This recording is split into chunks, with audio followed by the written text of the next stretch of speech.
Hey, how are we doing? Hopefully everybody can see the show. We are live here. I've got Dom with us as well too. Hopefully sound's coming through. It's been a really hectic day here. We've got a lot of stuff going on. We've got a ton of BOLO stuff. You guys, if you've seen Dom's channel, hang on just a second here. Let me kill that. No, I don't feel so bad. I did the same thing last night on my live show, and I was like, oh, God, I can't believe I did that. Yeah, it's easy to do. I've got like 4 windows open here, so it's really easy to do. We've got a ton of BOLOs. If you don't know who Dom is, you really need to go to his chat. I've dropped his link up here in the top of the chat. I talk to Dom quite a bit. He's a real good, honest, sincere guy. As you know, I don't put many people on my channel. Dom's been I think he's been on my show more than anybody else, honestly, I think at this point. That's an honor. It's an honor to have you on, honestly. Dom has a PhD, if you did not know that, which is impressive to me. He's a good guy. He likes comics, so I really can't complain about his taste in collectibles. Got the comic shirt on right here, Captain America. Yeah, I didn't wear one. I almost did. I got a Camacho, Dwayne Alessandro Mountain Dew Camacho shirt, which I was planning on wearing from what's it called? I can't think of the name of it. Yeah, Idiocracy. Well, you know me, I love my Mountain Dew. Always going for my why I was going to wear it. It's in the videos that I had out earlier, but that's literally why I was going to wear it. Mary McQueen, who's in the chat, she funds my Mountain Dew addiction by giving me super chats when she comes on my channel. Hey, Mary, and the latest one, and she's funding my Wendy's fast food drop. So. Yeah, I know Mary's on my channel too. Always glad to see some shared folks on here. Again, I got stacks of stuff here we're going to be showing. I'm sure Dom has the same thing. I always like looking at what he's got in the background usually because he's got a Conan poster. You didn't have that last time, did you? No. You know what that was, Don? That was we talked in our last episode about making sure you don't damage inventory when you store it, and that was one of my many posters that I had that I picked up in a big haul, and I had it somewhere and it got kind of like nicked. And so I said, you know what? I love this poster anyway. So I just turned it into a positive. I said, I'm just going to display it and look at it. So that's what I did with it. Was that big haul poster video you have? No. This actually came out from a different one. But fortunately, the ones in the from that big poster haul, I've got those all in that big box that you saw in the video. I just keep them all there nice and protected. And I'm just listing them, a little bit each week. Yeah, I like posters. I've got those ones I showed you the last time we were talking about. I still have them sitting here just because I've got them staged way on down the episode here. So we'll get to those too. I've got a bunch of I probably got about 70 posters sitting over here in the corner of the list. I got a huge Harry Potter that's like 8 foot tall. It's one of those translucent ones for the light boards. Maybe I've shown it, maybe not. But that one I've had an offer on, and I'm hesitant because somebody told me it might be worth a lot more than I'm trying to sell it for. So love posters. Absolutely. I think everybody, I think, knows the poster aspect of it here. Let's see who's on the chat, and we'll probably let Dom introduce himself in just a second here. I do forget to do that occasionally because me and Dom do talk, and you guys may not know Dom. Why don't you introduce yourself before we go any farther from this point? Sure. My name is Dominic. I go by the name the Primetime Treasure Hunter because my eBay business and my eBay store is called Primetime Treasure. And I primarily sell on eBay, although I do sell on some local marketplaces as well for bigger, bulkier items. But I also sell big, bulky items on eBay as well. I'm very active in social media. I run a Facebook group called the Facebook Reselling Resource Center that's just at pretty close to 12,000 members. And I'm also active on Instagram. I have the YouTube channel, so getting closer to 8,000. Going to try to reach that 10,000 number by the end of the year, Don, and get a little closer to that. And so the point is, I'm very active on social media, and on my eBay store, I just hit a goal milestone. I work full time as a board certified neuropsychologist, so my eBay business is part time. But despite that, I wound up hitting a goal of 10,000 in gross. In 60 days. So I was very happy to do that. And like Don, I buy in bulk and I buy very low for the most part when you piece out everything I get and sell high. So that's we have a similar business model. Sorry to interrupt you. What's your average price you pay for items? Average. Just throw me out a figure what you usually pay for an item. Well, if you're going to break it down per item, I mean, it usually I mean, Couple bucks. I kind of laugh when you say pennies because a lot of times that's what it is when you factor into it. For like the big giant comic book hauls that I do, it winds up being about, and because you just picked up one last week. 2 last week. 2 weeks ago? Was it 2 No, weeks I picked ago? up 2 lots of comics this past week. Yeah, this past weekend. So, 10 to 15 cents, maybe as most as 20 for the comic books. And then there's some in there that are worth hundreds of dollars. Some are worth thousands of dollars, and some are only worth a little bit. But, you buy them in bulk and it works out that way. Other times, it's kind of interesting to try to figure it out, Don. So like I talk about the train set haul that I did recently where I bought all those LGB and Lionel trains and all the estate sale content, and I spent $432 for everything. But then when I sell one Lionel train set for $600, and then how do you then say, well, how much did I get each thing for? Like, yeah, you can divide it all by that big number if you want to, but really I just look at it as, hey, I got all my money back and then some on the one item, and now everything's profit. So the way I look at it, I don't even feel like I have anything into the items anymore. Yeah, I don't. When we buy an item usually I'm buying in bulk 50, 100 items. Usually that's literally the minimum I usually get when I'm going out, whether it's a picker or a sorcerer, and I bulk them together. At the end of the day, I usually can sell one single item out of that lot, whatever I get from one person, and make all my money back. So literally, just as Dom's saying, it's mostly free stuff at the end. And I know that sounds crazy for those who have to go and buy $4 shirts or $2 books or whatever you're buying, but a lot of the stuff Dom buy, there's people think it's junk most of the time. It's just kids' comic books or the paper. The postcards are the one that always gets me because I can get those at dealers' establishments and buy really good ones and make a ton of money off of another dealer who just didn't do his homework. Like if you get like a box of postcards, and I've got, I don't know, a couple 100,000 postcards, but if you get a box of postcards, they just don't go through them. There's just too many for them to want to waste their time if they're running booths, because a booth moves. They can't waste all their time. Most of the people who do antique malls run a business or a job like Dom. They'll do something full time through the week. And the weekends are the antique booths and mall. I set up an antique malls, and that's what we did. I worked full time through the week, or if I had to work weekends, I'd go to the booths and I'd actually sort and do my stuff. On the weekends, if it was Sunday, I actually set up at flea markets. I set up at the one in St. Cloud, in Webster in Florida as well too. I did. Obviously, many people may not know what that is, but I've done flea markets as a vendor since I was like 19. So I mean, this stuff is just so dirt cheap with buying stuff. Why don't we let Dom throw out a first item here and give us some, well, before I do that, let me call out some people here. I'm sorry, I'm popping around here. I see Duncan on here, and I did want to talk about that. Now, Patreon, obviously, you just got a video up today. It's just a real quick one. I've got another one coming up too on the stamps, but Duncan here, I've talked to, on and off quite some time. He is a specific in the stamps, and he's able to get stuff that I can't get, but of course I'm not able to go to these shows or pay somebody or not interested, I guess, in paying somebody to do it. I like the thrill, the hunt on stamp aspect, but there's just so many things you can sell. Hopefully, Duncan, you are doing well. Good to hear that information. I promise you I'll read it throughout the show here. Welcome, Jacob. Mary as well. Yes, we said Mary is here. Hustle and Grind Calgary. Welcome from Canada again. Glad to have you here.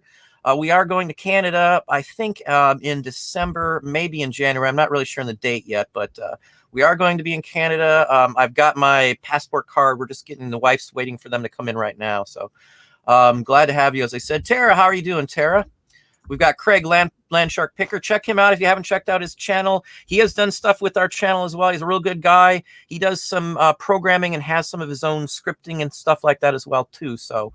And Don, speaking of Craig, I just announced today, I don't know if you saw, because I know you've been busy all day, but I did announce that Craig, Landshark Picker, he's going to be on my YouTube channel next week for an interview Wednesday night at 9 p.m. Eastern Standard Time. So that's going to be fun to have Craig on there. You have to ask him about the app and go into the app too. Yep. Wubba Lubba Dub Dub, how are you doing? Hey, Carl, how are you doing?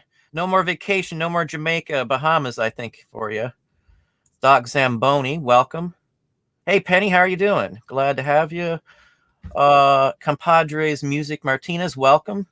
If you're driving, just make sure your hands are both on the wheels. Let's see where we're at. Kanash Connection, welcome. Driving as well. Treasure Experts, welcome. Glad to have you. Bronk Poley, welcome. Jason Blake, glad to have you. Hey, Karen, how are you doing? Good to see you. Check out the page there, too. As I said, I just posted a video. Annie as well. There's my first mod I've ever had is Annie. Great, great resource. She's extremely knowledgeable in a lot of stuff, and she's got a page, too. So if you haven't checked out her page, you can as well. I haven't looked at it in the last week or two, but I know she's got some content up there. So, and then there's this guy named Primetime Treasure Hunter up there. Who is that? Hey, Larry, how are you doing? Kevin, welcome. Hey, Aaron, how are you doing? Hang on, my feed just disappeared. So why don't we let Aaron shoot, or not Aaron, oof. Why don't we let Dom shoot it out here? My feed just dropped off, so I can't see anything for a minute, and we'll pop back up there in a few minutes. Why don't you shoot out something that you look for that would be a good recommendation for us? Well, this one's kind of interesting. I'm going to actually start out with something that I showed during my prior video. In fact, it's on the thumbnail of my prior video. Many of you know that I like to go out to flea markets, and then that's usually on Sunday mornings. And then afterwards, if there's any estate sales or garage sales, I'll try to hit those up as well. But one of the things that I found at the very end of the flea market, and this is important because it's sitting around there all morning and it was right on the corner. Every single person will walk by it. But it's this item right here. Some of you may remember this. Now, I love junky cereals. I love junk food cereals. And I love my Captain Crunch. Okay, so I got a box and Crunch berries too. I have to throw in a good word for the Crunch berries. So we don't like the soggies though, but we like the Crunch berries. So this is a bank, and the stopper is on the bottom, which is very important. You want to check for that. A lot of times people will go and they will buy one of these little banks, and they'll even check the comps, and they'll think they're getting a bank that's worth a lot of money, and they forgot to check if the stopper's there. And then they get home, they realize, oh no, it's not there, and it's not worth nearly as much without the stopper, because if you don't have the stopper, when you put the coins in it, they're all just going to fall down to the bottom. Of course, you could put something in there yourself, but it's not the same as the original. Now, it's interesting because Don asked me, how much will I pay per item? And normally, a lot of times we're talking about getting things for, on average, a few cents. You're paying up a certain gross dollar amount value for that. But when you break it down, it winds up, not being much per item, especially when that profit rolls in. So if you remember, there was this item and two others that I'm going to show you in a moment. I'll put that up a little bit later. But the bottom line is there were three things like this. And the price that the person wanted was $15 a piece. I wound up negotiating, just basically doing get all three for the price of two. So I spent $30 for the three. Now, I already checked the comps. And when I talked about in the video, I said I could probably get around $50 out of this one. Well, I actually just listed it today. So it's in my eBay store for $74.99 for this one item. So this will definitely sell for somewhere between 50 and 75. There's just no doubt about it based on the comps. This was actually obtained through a mail-in back in the day. So on the back, this comes from the 1970s. So the back of the cereal boxes, they had, mail-in, and you could get a Captain Crunch bank. And when you do find them, they come up once in a while, not too often. The stopper's usually missing.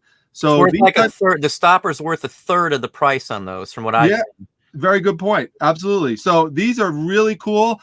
Again, just sitting there all day, and you just got to be able to recognize these things. Like someone might just think, oh, that's modern, or oh, it's silly. Well, they don't really make things really like this anymore. So anything that's that's another just general point. Anything that is a cereal collectibles, especially if it's a junk food collectible, like if it's the monsters from the Monster cereals, or the Trix Rabbit, or Sunny from I'm going cuckoo for Cocoa Puffs, like all those types of things. Dig'ems. The Lucky Charms guy, and even ones that are pretty obscure, like if you remember that cereal Crispy Critters, anything related. You remember that? I remember all of those. Yeah. Oh God, you remember back in the day, Don, with Crispy Critters? They played that. If anyone in the chat remembers, they played that Crispy Critters commercial every 5 minutes for every kids TV show. It was the Saturday morning. It doesn't even exist anymore. Just like Quisp and Quake and all those. I remember just sometimes the commercials were even good, like the hanker for a hunk of cheese. You remember that one? That I don't remember, no. It used to play on Saturday mornings. They used to play the original Schoolhouse Rock, and there was another one, and I wish I could remember the name of the character, but Family Guy even makes fun of this guy. He's like a big white egg with arms and legs. Yeah, and he would sing a song about how good dairy was, and it was a hanker for a hunk of cheese. Okay, I probably I mean, I know that egg guy you're talking about for sure.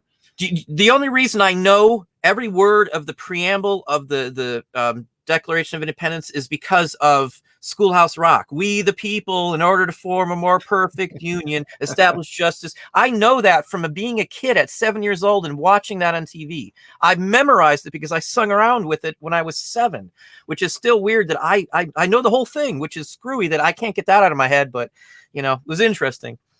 Well, let me shout out something here. And I've talked about stuff like this too. I love Hanna-Barbera. It used to be the Hanna-Barbera or Yogi Bear Hanna-Barbera Cartoon Hour, maybe something like that. We're talking about cartoons now, so this just happens to be what's Oh, I here. love it. I love it. I grew up on these characters. This is the original, and I think this is a big golden book. Little Golden made the big ones. These aren't worth a fortune. I got a quarter into this. So in fact, I bought a bunch. I don't just have this one. I have Deputy Dog, Hong Kong Phooey, Snagglepuss. I've got 6 of these. I paid a quarter a piece for them, 15, 20 bucks out the door for any one of these instantly. And look up comps. I mean, they go from 8 to 10, but I always get 15 because I priced them high. I'm going to put this one up for $19.99. I would be shocked if I don't get at least 10 to 15 bucks for it fairly readily on these. It's an excellent condition. The one thing you always want to look for in these, make sure there's no names written on the inside covers. I always look for that. I'll still buy some if they have it, but the no name ones are always the best. You don't want like, you know, old school books or something like that. Some will still sell, don't get me wrong, but I love these old vintage ones. This is from a, where did I get this from?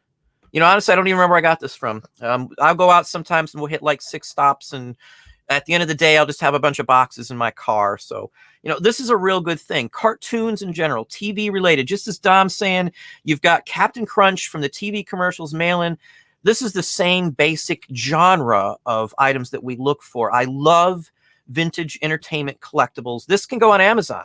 You know, no problem whatsoever in selling this on Amazon. And chances are this would probably do well on Amazon also. So I do sell stuff in the collectibles category on Amazon, and we do okay on that. So no complaints from that. It's something I'm surprised does sell on Amazon, believe it or not. But, you know, just look for stuff like this. So we're going to swing it over to Dom, and he's going to have to stop. I totally agree, by the way. Now, a little trivia question. Do you remember the name of the little man that always was side by side with Magilla Gorilla in the cartoons? Oh, shoot. He's in here. Let me see his name. Now you're getting me. It probably doesn't have his name in here, I bet you. I'd have to read the book. It's Mr. Peabody. Is that who it is? Yeah, Mr. The only Mr. Peabody I can remember is the Rocky and Bullwinkle show. Mr. Peabody, you remember that? Yeah, there was a Mr. Peabody there. Yeah. Rocky was always saying Mr. Peabody. I think that's the professor who invented the time travel or the machine that traveled him around in there. I watched all of those shows myself, so. Yeah, I thought that was his name. And now you're having me question that am I mixing up the Rocky and Bullwinkle? Am I mixing up the Rocky and Bullwinkle guy with it? Because I watched Rocky and Bullwinkle too. Yeah, maybe it says in here. You got me wondering now. Yeah. Not to change the subject, but now we have a Magilla Gorilla thing going on here right now. So yeah, but I love this stuff. I mean, the nostalgia part, just because I like it too, other people like these same types of characters. They're not on TV anymore. It's reminiscent of their childhood. A lot of people, you know, in my age group are collecting stuff that was around when they were a child. I've got friends who collect vintage Star Wars from, 78 through, 83 era. They won't collect any of the newer ones because that's the chain of people that they like. I don't see a name in here. Professor Wiggins. His name is Peebles. No, it's Professor Wiggins. Oh, no, that's somebody else. No, I think it's Peebles. Yeah, Mr. Peebles. Okay. Mr. Peebles. That kind of sounds like Peabody. Yeah, but one of them is Professor Wiggins is the other guy. That's Professor Wiggins, and that's Mr. Peebles right there. What name? Yeah, it's Mr. Peebles. Now, I actually, Don, just talk for a minute because I'm going to make, I think, history on your show in just a second. Uh-oh. We're going to see if we could actually make a sale right here with one of your loyal viewers, and it's based on a bolo item that I have that I wanted to show. So I'm going to go grab it while you're talking, all right? Well, I'm going to holler out something else real quick here. Okay, all right. Okay, now, a lot of people know Mr. Potato. In fact, it's bought. It's not even out of the package. So I paid $1 for Mr. Potato Head. This is not the very first Mr. Potato Head. I'm going to open it right here so you can kind of see the difference. It's not worth a fortune, but for $1, I'm going to get 15 or 20 bucks minimum for it. It does not look the same. Even the attachments on the feet and legs are totally different. So if you don't know the original Mr. Potato Head, again, there's a version before this that's even more generic. And when Mr. Potato Head originally came out, they have like Mrs. Carrots and Spuds and all kinds of different characters besides Mr. Potato Head. The original one was where you took a real potato and you stuck ears and stuff on it. It had feet that mounted onto the potato, believe it or not. That's the real story on Mr. Potato Head.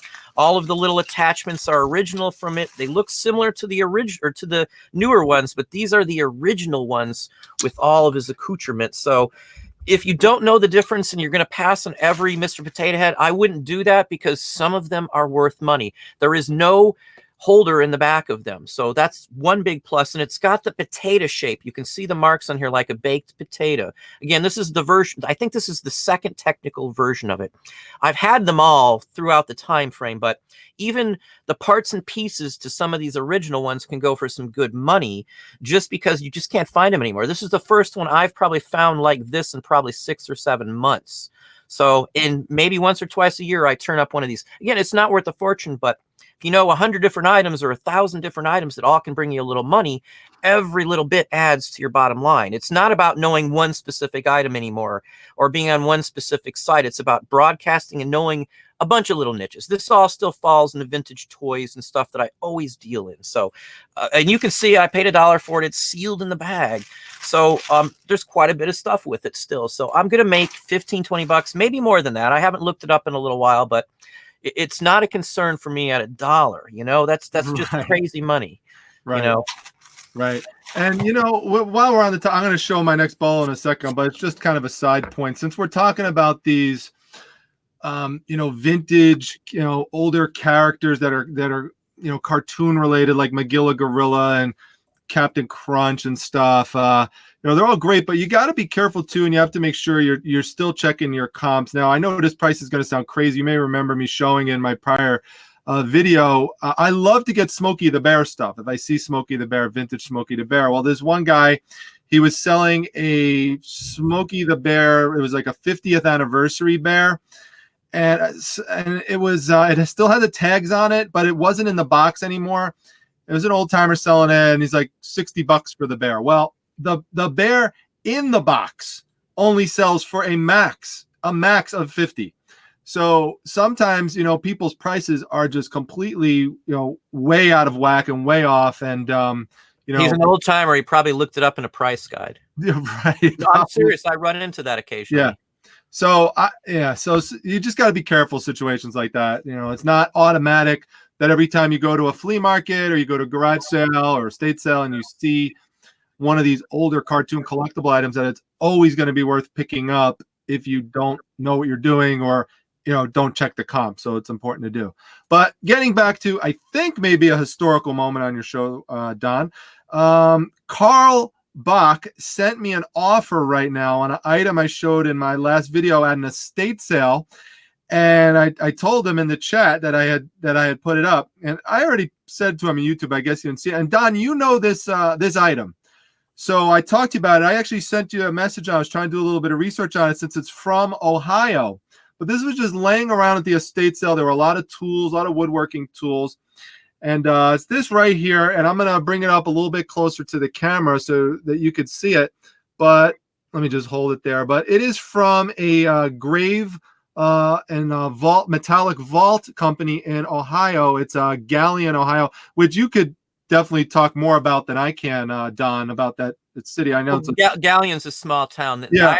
I actually pick in Galleon, so I run into items from that. They mostly did metal stuff.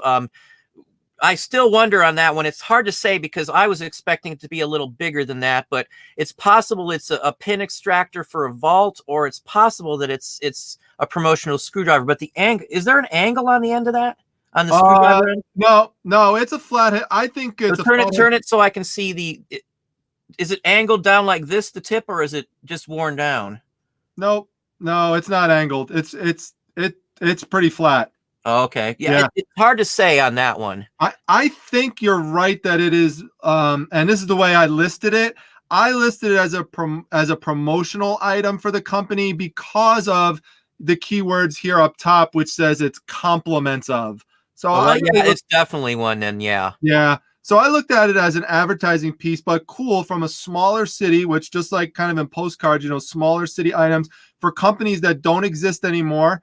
So, I did a little research into it. It's not around anymore. I did find a postcard though for sale of this exact of the building. So I saw like what it looked like. So that was kind of cool. I think they went out of business in the 40s, if I'm not mistaken. I've seen one that has almost the same markings, but it was a letter opener. And I actually saw that like 20 miles outside of Galleon as well, which was kind of odd. But was it for the Galleon Metallic Vault? yeah, it was for the same company that you got there, but it wasn't worded because I still have your image on the phone. That's why I was debating on what it might be. The items that I've seen from them, like vault related material, because they make what is it, a like funeral car, how they have the little flower things that sticks in the back of the hearse. You know what I mean? Right. They make those metal containers, and all it says is a little tiny script line of what the company. It doesn't have all that information on there. I think the difference on their pieces are, the pieces with the full information are all advertising, whether they say advertising or not. Obviously, a letter opener is going to be advertising, whether it says advertising or not, from a grave digger company, basically. Yeah, well, yeah. That's one of the things that kind of drew me to it that I just thought was cool. I obviously haven't seen this piece before, but kind of like insight into my mind in terms of why I picked it up. Really, the thing that really drew me to it is one, it's a tool. People love tools. Two, I was kind of debating between, is it an advertising piece or is it something to unlock or unlock the pins or something like that. But either way, I figured I was good. Number two, it has to do with graves and vaults, and people love that type of stuff, especially around Halloween time. You start talking about graves. Two, I kind of look at it as almost, it's not a sign, but it's advertising, and it's double-sided. And just like signs, people love double-sided things, and it has cool, cool little font on it and stuff, especially this side I really like. You got another aspect that makes that worth something too. Galleon, there's a historical group in town. You might be able to sell it to them because they personally buy stuff from what I've seen. So like around here, I do very, very well on small town Ohio stuff. Knowing which town has been small for a long time does help. I mean, from the town that, well, at least Toledo's not where I technically live, but if, like, say I find something from Toledo, most of the stuff was majorly produced, but what you have in your hand there, I doubt there was a whole bunch of those made. How many fairs or festivals would they have done that they would have handed that out? Chances are that was only available at their store, their shop, would be my personal opinion. It might be 1,000 of them made totally, and you might have one of the only one or two that's still hanging around that didn't rust. Maybe. It has a little bit of discoloration on, but that's okay. But anyway, in terms of pricing on something like this, it's kind of it's tough. Well, first, how much did I pay for it? This is one of these things where it really is pennies, because I threw this and a bunch of other tools just in the box. There were other things I got at that sale, but they basically just said $10 for everything else that I have in the box. That's the number I threw out there. They said fine. So there's really not much into this. I put this up for $19.99, and Carl offered me $15.99. So what should we do here, Don? Should I meet him halfway? Should I accept the $15.99? Should I decline him? Should I block him? Should I block him? No, don't block Carl. Come on. No, I would say I would probably have to accept it, honestly. All right. I had a couple other. I don't want to show your address and everything, Carl, but maybe, I have the volume down because I didn't want any, because I had the show going on my phone, but maybe we could get a cha-ching from Carl right on the show here. Let's see if we could do that. I'm going to hit accept. Let's see. There we go. Is that the first ever sale on your show, Don? Probably so. Congratulations, Carl. Congratulations, Carl. You won. Yay. Carl runs down the aisle. I guess it's a big hug. Good there job, you go, Carl. man. Coming to you. Now you better pay me tonight or I'm putting an unpaid item case on you in 2 days. Are you really going to do that now, Oh, Dom? just kidding. Dom. If you haven't hit the like button, go ahead and hit that like button for us here. If you're getting anything out of the conversation today, we got a lot of stuff sitting here. I'm sure Dom's the same way. It's interesting stuff like that that drives me, even if it's not worth a lot of money. I was really intrigued when Dom sent me the image of that because, again, it's from my local area. That's the kind of thing that I would have definitely bought in a second as well. Anything that has an advertising company name or anything on a handle, I don't care what it is, even stuff that you don't even know what it is and can't identify the use of it, I will buy it too. The last time I bought it, and going back to coffins and things like that, it was what I thought was like a sprinkler lock. It was an old brass piece, very ornate. It's sold like the first day I put it up. But it turns out it's a coffin unlocker for unlocking the top of a coffin. And it looks like I originally thought it was, as I said, like a turn thing. There's train ones that look just like that or similar to it. I thought it was like a key to open up the birther bunks in there, but it turns out it was from a coffin. And the person who bought it collects coffins and coffin accoutrement. He was a mortician for like 17 years. He sent me a note. He sent me a whole story on what it was. So I was very intrigued. It's that kind of stuff that I enjoy looking at. I've done buying and selling and looking at antiques and been keeping them around our place and stuff since I was a child because my grandparents, I have furniture that my grandparents owned in my house. I've got our foot locker. Well, it's not a steamer trunk from 1840 when my family first came over here. I have it in my possession. I have my father's military foot locker from the Korean War. I mean, I love that kind of stuff. It gets me going. I took a ton of history classes because of that. But anyway, let me show an item here now. Let me pick something. Let me show you something really odd that most people don't think much of. Now, this may not look like much. I think we're cartoon again. It just happens to be what this is. I paid $1/4 for this. You can see it up there. This is a mold. Wait, can I see the mold first? Uh-oh. Who is that? Yeah, that's a Smurf. That's a Smurf. Yeah, I never even knew they made them. This is a Wilton. Now, I was going to sell this because I can get 15 or so bucks for it, but I'm probably going to do something else with it and do altered art or something. Somebody asked me about it too, so I might do that. You can pour stuff in here and make your own molds from this. Obviously, I can't legally sell knockoffs on Smurfs, but there's other things you can do with them. Altered art is okay as long as it's hand done in the whole works. But either way, $1/4. I didn't just get this one. I've got, in fact, I've got a video coming up on some Halloween and stuff. I bought like, maybe there's 40 of these. I don't have the tote here, but I bought at a sale. It was a cake decorator person, and I didn't know this stuff was going to be there. It just happened to be at a sale. And I bought like popsicle molds for pumpkins and stuff like that. And they're all from, this dates to, oh, geez, where's the date? 1983. And all of them were like 80s, 70s, and 60s. Everything they had. And they were all like cake decorating things. Stuff that you just don't see. I don't know who's ever seen one of these before. I'd be shocked if everybody said yeah, because I've never seen anything like this. I know they make stuff like this. I've just never run into a Smurf before. So no. If I sell it again, you know, I'm going to get 15, 20 bucks, I would imagine. Some Smurf collector will probably make candy out of it, believe it or not. When I sell like the cookie makers and the popsicle forms, it's basically you stick a stick in there and you pour the syrup or whatever you're making for a popsicle. Same thing with the Smurf here.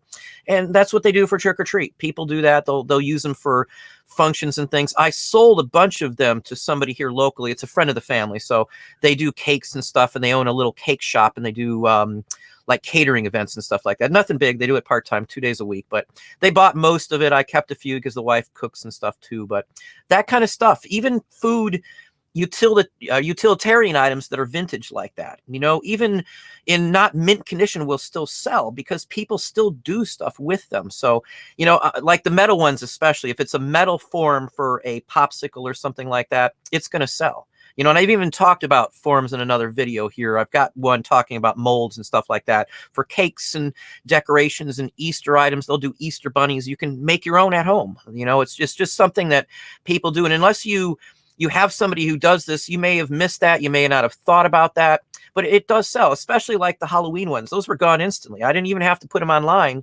No listing fees, no nothing else. It wasn't intentional. I was planning on listing them, but if a family member or somebody wants something, we always do it. You know, you know, even if I make a little less money, it's just something I do. I'm not it's not a brag. It's just what I do. I take care of family first. And, you know, there's times I've given up some profit because somebody, you know, owned this as a child in the family and they wanted it. So, you know, that's just what we do. So anyway. I love, Don, just related to that, I love any Smurf related collectibles. I will always look at them, especially if they're from the 1980s. But as I showed in my prior video, they're not always worth something. It really depends. I mean, the item you have is, but there was a plastic item. It was sort of like this size, but it was smaller, and you've seen them before. I know you have, Don. They have like a little pull string in the back. They made them for Donald Duck as well. Pops up and down, and it pops. Yep. It's from like 1979 or something like that. Yeah, I've got a Pink Panther of that, and I've got a Speedy Gonzales that do that. I think I've shown the Pink Panther. There's a tiny record inside those. I've taken one of those apart before, and when you pull the string, it's a little plastic record, and it literally plays a record when you do that on some of those. That's what they did with the Kenner Star Wars toys. They had a little record inside that would spin, and so people who try to restore those toys, they try to get access to that record inside, which can be really difficult. But the point is that some of those things are not worth much. Like, you might think like you can make good money in Disney stuff, but there's some Disney stuff that just isn't worth much. Like the Donald Duck piece I'm talking about, the comps on are terrible. They just don't sell. Same thing with the Smurf one. They just don't sell. So you gotta avoid. It's just a little tip. Don't oddities. You want oddities. You don't want the standards and stuff like that. Yeah, you want, and you'll notice that's kind of a theme through a lot of stuff that Don and I show, is that there is usually something odd or unusual or different about it. And that's, for me, what draws me to it and what I like. And that's what will help you find that buyer that wants it. The more unique the piece is, usually, as long as there's something to it that would draw someone into it, the better chance you're going to have to sell it pretty quick. And by the way, I should mention that Carl, he already paid that guy, and so I got to give him a lot. If Carl Bach makes you an offer, take it, because the guy pays fast. And just because of that, Don, I just really feel like doing a Carl related bolo. Do you think I should do a Carl related bolo? Go for it. All right. So I did a video maybe a month or so ago, maybe 2 months ago. I told you about this day before, Don, when I was driving back home from sales, and Mrs. Primetime, my wife, wanted me home, so I'm trying to get home, and I passed by this garage sale. That was on Sunday? Yeah, it was on a Sunday, I think. Passed by this garage sale, and I said, I turned right around. I supposed to be home, but I turned right around. I couldn't pass it up. Thank God I didn't, because that's the house where I found all those vintage chaps I was telling you about, and the leather Harley pants. You just sold one of those the other day. Yeah, I sold one of them for $150. I sold another for like $100, and the other one I don't even remember what. But it was crazy because I got them all for like $20. But if you remember from that video, at the very beginning, I walk up, and that's why I always tell people, make sure you check the free boxes, because in the free boxes was this patch, and not only was there one of these patches, but there was two of these patches, and not only was there two, but there also was a third one. And this is for Carl. That's the Carl relation right there. Carl Spider Lockhart, who was an NFL player for the New York Giants, and he had lymphoma, so he's diagnosed with cancer, and he was being treated for it in 1986. And so the New York Giants players that year, they wore this on their uniform, in honor of him, to try to win the Super Bowl, and they did. And so this patch has a lot of significance to Giants fans because of that. And these sell for about $17 a piece. So this is literally nothing into it.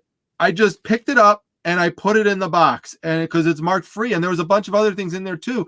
So just multiply that out. I mean, that's 17 times 3, and there you go. You're like $54. I mean, whatever. So it's that's pretty good. So that patches, always look at patches. Certain patches will sell very well, and this is a very good example, just laying right out there to grab, and they're sitting there all day. It was also from that video, is at the end of the sale, which is another point I like to make. People think, Don, like it's the end of the estate sale, or it's the second day. I love going the last day. Right. Yeah, and the thing about that, and this is why people should watch all of Don's bolo videos, or come to my Facebook group and look at the BOLO of the day and educate yourself on this stuff and continue to try to educate yourself. I mean, I'm always learning. I tell Don I learned from his videos and I learned from other people as well. I learned from yours. I would have had no idea what that spider was. Oh, this one here? Okay. Well, never seen anything like that. Yeah, I got a video on patches as well too. Wow. All right. That's cool. So, but that's what I mean. So think about it. The more knowledge you have, the more likely when you go to a sale that you're going to be able to pick things out that everybody else missed because they didn't put the time into educating themselves about items, not only items that they like. Like, I watch football a little bit, but I'm much more of a basketball fan than an NFL fan. I know the basics, but I'm not like a crazy football fan or anything like that. But I know enough. You got to know enough to know to look into it. That's the key.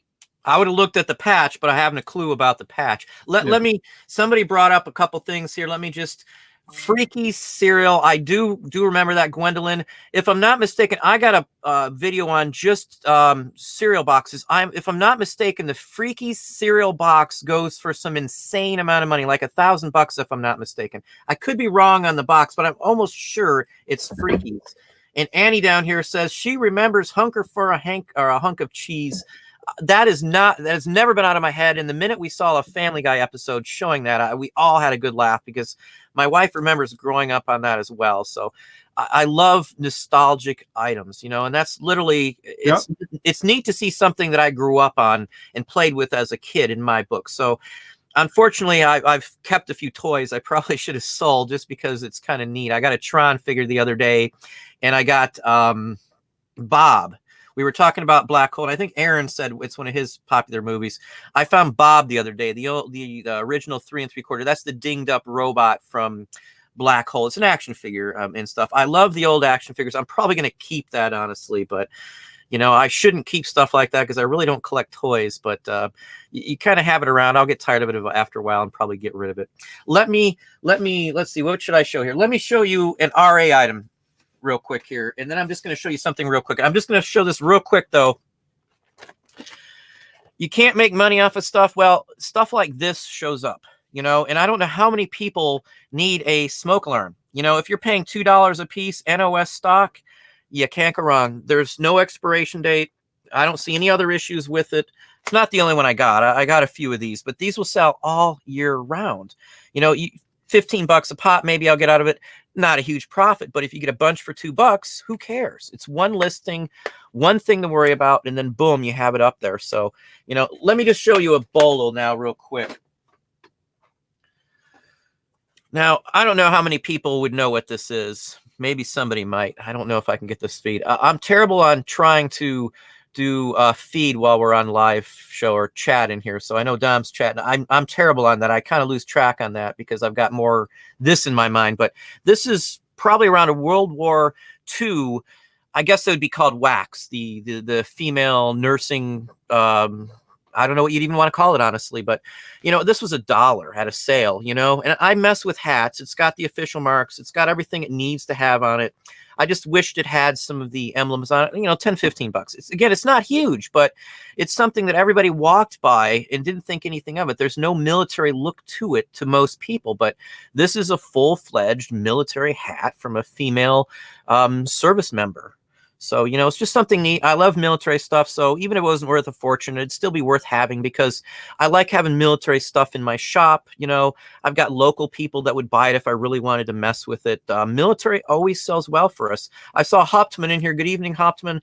He probably was the one who probably shouted off immediately what this was. But anyway, this is just something that I look for. It's got the Union mark, so you can kind of date these fairly well.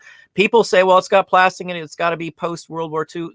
This kind of stuff was in World War II, too. You can look it up. I've got, pilots. I've got a nice Crusher hat here. If you don't know what that is, look up Crusher hat. WW2, look up Crusher hat. I know Hobson's probably going to say the same thing. He knows what a Crusher hat is. It's a pilot's hat. It's a very particular one. If you ever watched Hogan's Heroes, Hogan wore a Crusher hat. It's not just a normal one. They crushed it to make it look like they flew for a long time. I love military stuff. My father was a military guy. I was a military brat, so I have some connection with this stuff. So it's just something I always look for. Yeah, and it's a good example of how you also sell things outside of paper items and your traditional collectible item along the lines of the ones we were showing earlier. Some people just sell tons of houseware items, like you showed with those fire alarms. Like they just have ways that they get access pallets of stuff like that and then make a fortune reselling Wholesale stuff purchases. like that. Yeah, and hats too. Oh, that reminds me, I got to get another item later that I show you, something that's sold today. I'll get it when you're showing your next bolo. But let me bring on my next one, because I did mention earlier, I said, just to tie things together, I said when I purchased this, I got this and two other ones for a total of $30. This one, as I said, should definitely sell for somewhere in the $50 to $75 range, because it has the stopper. And that allowed me to get these other two items, which I know they're going to sell. I'm just not quite sure exactly where they will sell at. But you need to be able, I talk about this a lot, you need to be able to recognize these comic characters, not just superhero ones, but Don's going to know who these are right here. Okay, so right here, this is the girl, is little Lulu. Okay. Comic book covers. I've got little. In fact, I might even have shown you in that haul picture that I sent you, one of the little Lulus. Yeah, I actually have one right here, and this is Tubby Tompkins. This is her, her friend and like her little rival, and these are little ceramic figures that 50s or 60s, I would guess. Yeah, I'd say 70s, and they're in remarkable shape. I mean, you can see the paint is really nice on them. There's no What's on the bottom? Can you turn that so I can see the bottom? Yeah. So those look like they're older ones. 70s or before for sure. That's what I would say. And you might mention the comic. Little Lulu originated in 1935 as a comic strip in the Saturday Evening Post. She was very popular, and later Dell made comic books based on Little Lulu, and one of which you could see here. Now, they came out in the 1940s, and these are the same two characters. Is that for color, or is that her actual line? This is her actual line. This is a later one. So this is from the 1950s. They did make the 4-color ones in the 40s, but 40. Yeah, but this is a later one. So this particular issue isn't really worth that much. It's probably worth around like $16, maybe a little more. Which is another tip, by the way, I have to make sure people know about comic books, especially for these older ones. You have to be very careful when you look something like this up, like Little Lulu, in a comic book price guide. You will see these astronomical values for them. They're not realistic. They're not market value prices.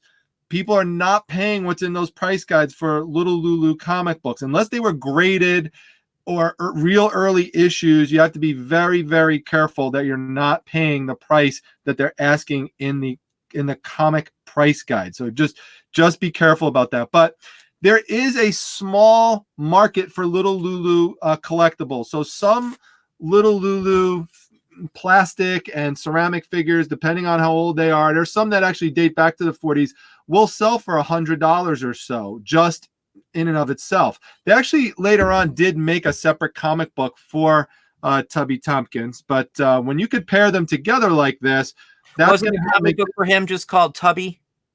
Yeah, sometimes they just call him Tubby, yeah, or Tub, but his real full name is Tubby Tompkins. But putting them together, which I definitely would sell these as a pair because they're just a natural fit to go together. I would hope to be able to try to get around $50 out of them. We'll see if I could do that. But I definitely think the Captain Crunch out of all of them is the better item. But these two being paired together, that's why I made that deal for $30 for all of them. I thought I would have taken that deal. Yeah. I wouldn't even have thought about it for a second. I would have taken that deal. Just with those two figures probably alone are pretty decent. I know $50 may not sound like a lot if you're paying $10 a piece, but you're selling the other items, so your return on it's $100 plus if you count it all up there. So that's how I rationalized it. Like, okay, I'll make all the money back and profit with the Captain Crunch, and then that's all. Those are just going to be profit items. Yeah, I do the exact same thing. I'll look at a bunch of stuff. Like at the end of a sale, if I'm at a sale, I bunch it all together usually. Usually if you ask ahead of time, I'll go in and I ask, if I get a bunch of stuff, will you give me a discount? That's one of the first things I always ask. If it's not for sale, there's no sign on it, I still ask, is that for sale? Can I buy that? I don't care what it is. If it's something I think I can make money. A lot of time I've gone to some of these sales and the owner, or even in very rare cases, the estate company hadn't a clue that that was worth something. It was just junk to them. So at the end of the day, they didn't put a price on it thinking that's not worth anything. They're just going to trash it out when the house goes. So I see stuff like that too, but that's a good deal. I would have snapped on that for sure. Without a doubt, you know, it's just something that I would personally look for. Any of those little figures, and I've got a few, not those same ones, obviously, but I love figures and action figures and stuff. All that stuff, they're tchotchkes. They're meant to sit on someone's shelf. You know, they don't have to play with it. It's just a physical looking thing to sit on a shelf. Just like Dom, I can see he's got the Flash, and there's a Spider-Man up behind him, and I can't tell what that is on the far right. Tasmanian Devil. Is that what that is? And he glows in the dark, Don. If he looked kind of greenish, like a glowy color. Yeah, if I showed all the lights off, he glows. Yeah, I've got some the Micronauts and their chest plates glow. So when the lights are off in here, it usually shines. You'll see little spots here and there. I've got like glowing. There's some Coca-Cola glow-in-the-dark whistles on the other side. So between those and those, it's like little eyes almost looking at you when the lights go off. I remember glow-in-the-dark very well. You should too, with all the cereal stuff they used to give away. Remember all the glow-in-the-dark cereal gifts they used to give? Oh yeah, I love those things. And glow-in-the-dark action figures too sell very well.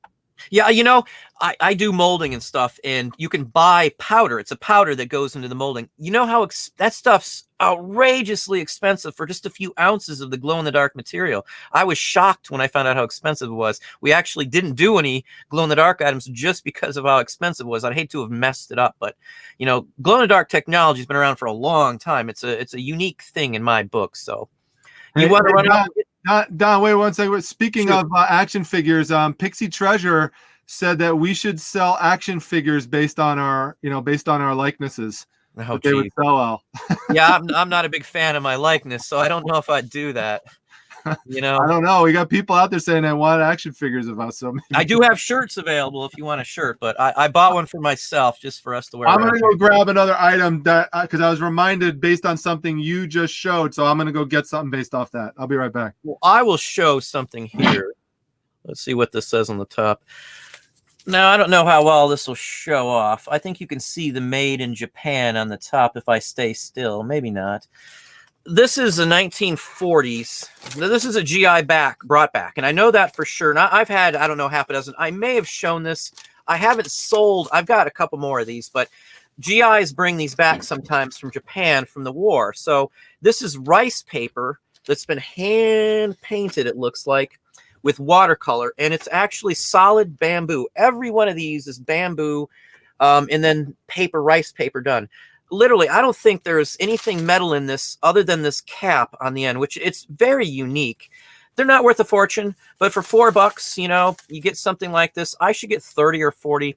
Now, if this was a really nice looking one, fine quality, much nicer than this, with maybe something like some of the wood material that they use instead of just bamboo, some of these can go for $200 or $300. Now, this is more like a tourist related one. There's versions of this. There's a tourist related one that they would sell to tourists, and then there's some ones that would be sold to the high enders of the town, like the upper class would buy some, and those are just phenomenally awesomely done. And I took Japanese history, so I love the artwork, the rising sun, the geisha aspect of it. It's really a unique style for the most part. But, you know, for a few bucks, you're going to get 30 or 40 bucks out of most of these. Even if these have now, in fact, I think you can maybe see, well, let me see if there's a bad one. There's a few little tiny rips in it. I'm still going to be able to sell it in that same price range because it's so minuscule. And if you want to repair these are repairable. It's just rice paper. You can glue a new section of rice paper on these, you know, with even normal glue and just watercolor in the difference. Now, I wouldn't do that and try and con anybody, but when people buy these, they may set them up for display and they may repair them. You know, there's nothing wrong with doing something like that as long as you're stating what's done to the item. Yep. Don't ever mislead anybody. Don't ever try to improve the quality.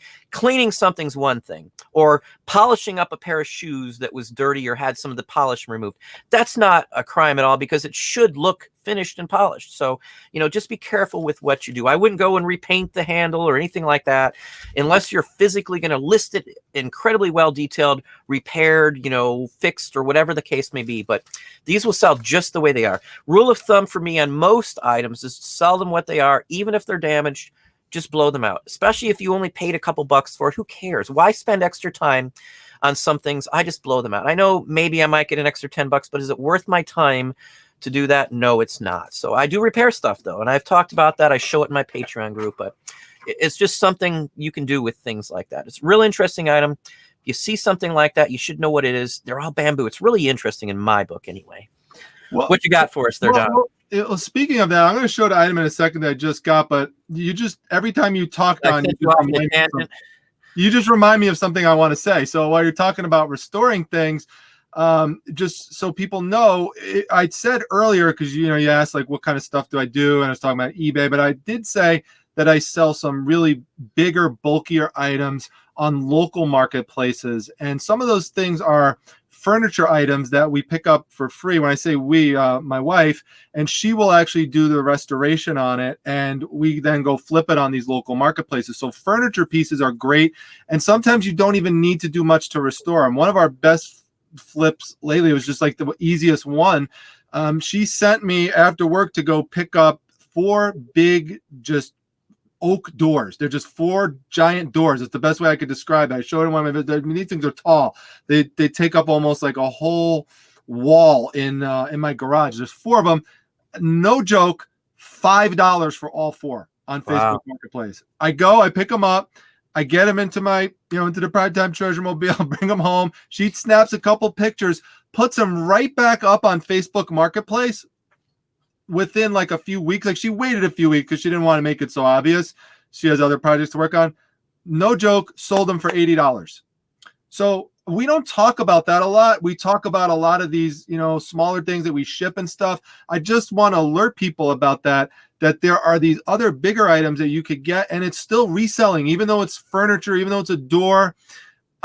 When I went to the estate sale, I showed on the side of the road, right up the block from the estate sale, down was a beautiful piece of 1970s furniture. Just a beautiful piece. It was a small little drawer, but it looked amazing. It was so cool. It was scuffed on top. I brought it home. She couldn't wait to work on it. Not going to take long. Fix it up. She could probably sell that for $75. She's got another table. She just reworked. She repainted it.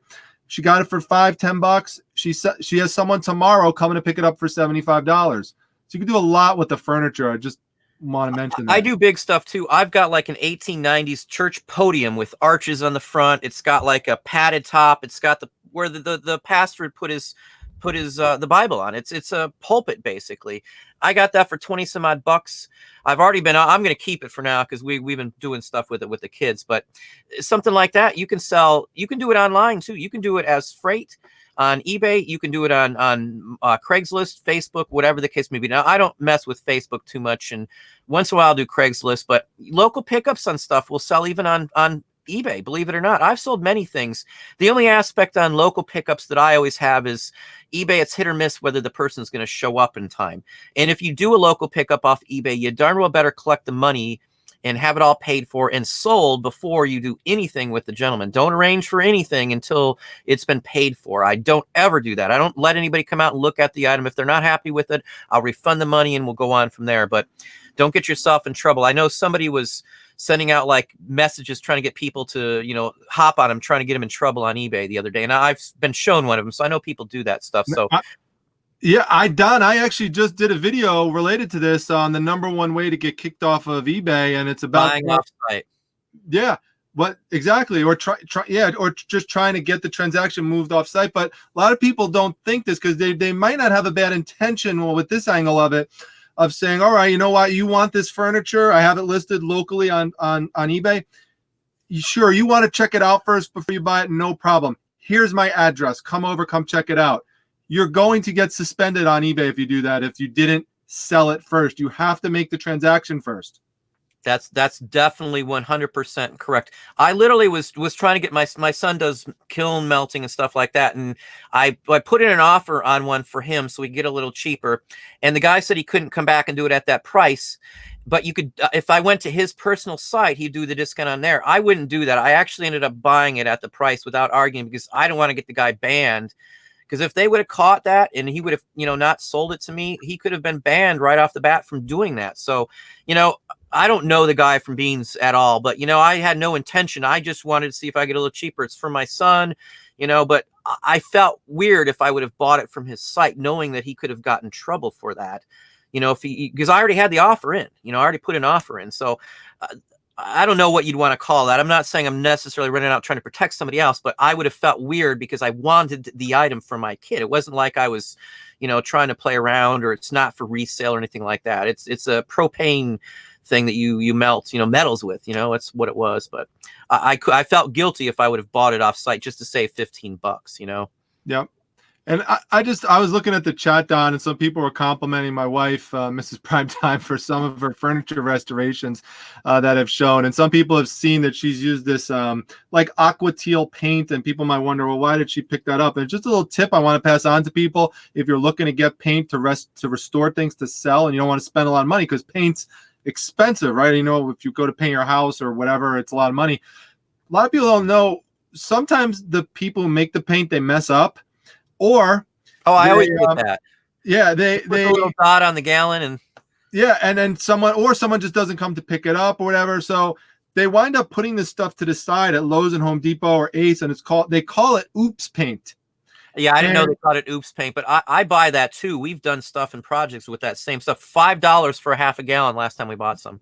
Exactly, and so many people don't know that's around, so they go and pay full price for a full thing of paint. And another tip, because someone asked me by looking at it, they said, is that chalk paint that she's using? Because chalk paint, could give it a nice cooler, a nice cool look to it. And it is. But you could go what she did, she inexpensively went out and bought calcium carbonate, and she just added it. It's just like a little white powder. She added it to the paint, stirred it up, and it turns it into chalk paint. So these are just cool little tips and things that you can do to, to get different types of paints for cheap money to restore and resell things. But anyway, I want to get to the thing that I got up for, because you showed the hat, and that reminded me of something that I just picked up at the last estate sale. And this just goes to show why you have to look at what is around you. And even if it looks like a nondescript thing, inspect a little bit. I saw this thing just tilted to the side like this. Actually, it was like this when I saw it. Okay. Now, this is towards the end of the sale. It's literally sitting on the ledge by a window, just like this. This is how it looked. Everyone's walking by it. No one's even looking at the thing. So I pick it up, I turn it, and look what we see on the other side. Now, Don, I know you love music. This is signed by Papa Chubby. I don't know who that is. Papa Chubby is he's a musician. He's like a rock and roll, electric blues kind of guy.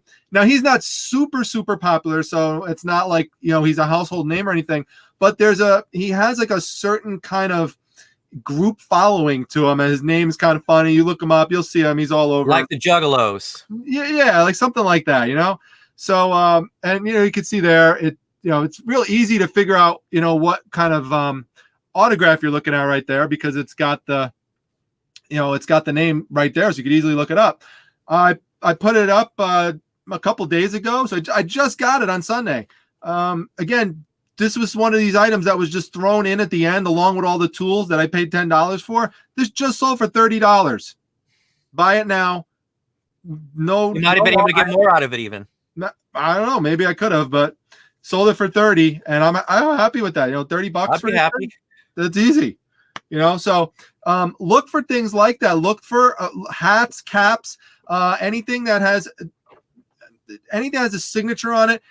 Don't just walk by an item that's tilted like this and be too lazy to just turn it and inspect it. You never know what you're going to find on the other side. And related to that, it's just another tip, but when you go to estate sales and you're going in closets and maybe you see clothing and the clothing isn't good, check the pockets. You'll find money in there. You'll find tickets in there. You'll find keys in there. You'll find all sorts of things that are left in those pockets that no one checked. Same with comic books. I found money buried in comic books before. That's right. That's right. Magazines, comic books, yearbooks, those places are. Think about it. Some kid wants to hide something from his mom and dad. Where are they going to put it? They're going to put it in their comic book collection. I found some stuff I wouldn't want to find, like some, That's some right. pornography photos, but you know, you're going to find stuff like that. That's right. So that was my item I got up to show you. Well, that's a pretty good item. I can't knock on something like that. What should I? Let's talk about a ceramic piece for just a moment here. Now, I don't mess with much of this kind of stuff, but I recognize the HB on there, and I can't remember the name of the company. I'm brain dead right this second, but this is actually a advertising piece from a German beer. I think it's actually marked. You can actually just see Germany on the bottom. Probably, I don't know, maybe 1890s, 1910, I'm guessing. This was a quarter as well. It had some green stuff on the bottom. Now, somebody put this green stuff on it after the fact. I've ripped it off now, but they thought it was just some junk. Didn't see the German mark on it. So for what I paid for this, you know, it's going to be a quick 30 or 40 minimum. Again, that's what they were going for. I've sold a couple similar ones, not the same name or anything, but this is like a promotional one just by the size of it. It's got no chips or dings or anything else like that. And along with these lines, there's puzzle ones of these. If you don't, do you know what a puzzle one of these is, Dom? Yeah. Yep.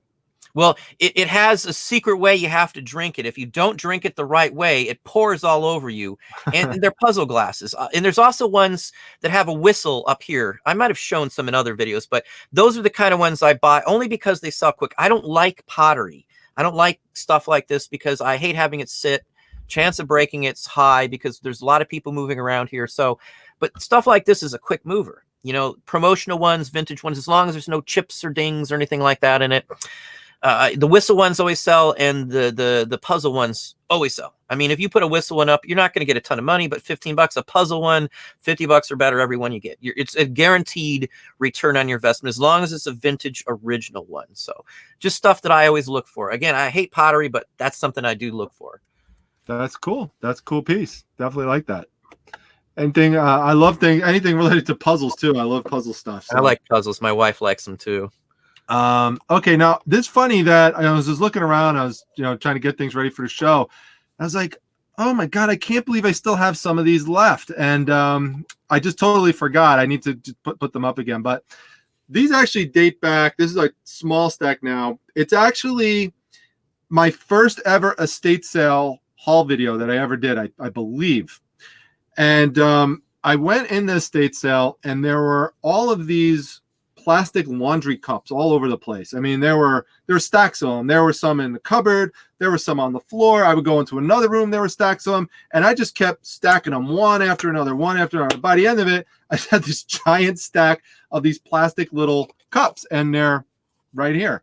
They're these old Dynamo cups. Now, these literally weigh like 2 ounces, okay? They're real tiny, but they're vintage. And people like that because they remember when they used to use these when they were a kid. So I got all of these. I just put them all in, and I think I got them for like $1 or something. It was like crazy. It was like some really cheap, or maybe a few dollars. It wasn't much. And this stack was much bigger. I mean, I don't remember. It was like maybe up to here or something. And I would just, every once in a while, I'd sell one for between $10 and $14.99, which doesn't sound like a lot of money. But when you multiply it by all these Dynamo cups, it adds up to, I don't know, it was between like $100 and $150 worth of, profit from these cups. So it just added up, and it's easy because every time one sold, I just hit relist, or sell similar. So, even things like this, these are not, this is very different, right down from like something like this that you pick up. It's also plastic. You're going to get $1. I would nab those up too, because again, just like he's saying, they're going to sell at some point. They're advertising pieces. Even if you, for $1, you threw them up in one lot and got $25 for them. True. It's a quick, easy turn. I would have probably tried to do what he's doing and piece them out and see the first couple how they did. Right. Quantity is always good. If you can get a bunch of the exact same amount, even in postcards, if you buy the right postcard, there's some postcards I've got like 40 or 50 of them. I've sold like half of them. I only have to sell one when I buy big postcard lots like that. So the first one I make all my money back, and usually a profit, like cards. Now, again, don't just buy a whole bunch of the same postcards. It's got to be very specific. The last one I got was a miniature golf place in California, and I got a whole bunch of those, and I've sold like 17 of them. In fact, I might throw in one of my the next What Sold on eBay video, but multiples are always good. It's like wholesaling for collectibles in my book on some of that, and it's about the only way you're going to find multiples is going to a lot of different places and hunting around, because most people find one-offs, which is fine, but you want multiples and good stuff. And again, it's rare, but we at least know people to where I can get these from. Saturday, there's a big flea market out here that I might do some video at. I've got some people that are going to bring something there for me, so you might get to see a 78 record pick in real life here.